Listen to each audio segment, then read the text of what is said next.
السلام علیکم۔ آج میں سنانے جا رہی ہوں آپ کو چوہے اور شیر کی کہانی۔ ایک جگہ کا ذکر ہے، ایک جنگل میں ایک شیر رہتا تھا۔ ایک دن وہ شیر سو رہا تھا، ایک چوہا وہاں آ گیا اور شیر کے بالوں میں گھس کے کھیلنے لگ گیا۔ اچانک شیر کی آنکھ کھلی، شیر نے اس کو پکڑ لیا۔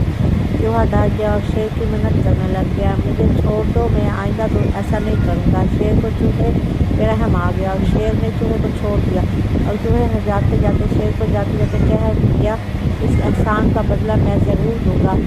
شیر ہنس پڑا۔ ایک دن جنگل میں کچھ شکاری آ گئے، انہوں نے شیر کو جال ڈال کر پکڑ لیا۔ وہاں اچانک وہی چوہا آ گیا، اس نے اپنے دانتوں سے جال کاٹ دیا۔ اس طرح شیر آزاد ہو گیا۔ شیر نے چوہے کا شکریہ ادا کیا۔ چوہے نے کہا، کوئی بات نہیں، ایک دن میری مدد کی تھی، آج میں نے تمہاری مدد کر دی، اس میں شکر کس بات کا؟ اس لیے احسان کا بدلہ احسان اس نے اس کو دے دیا۔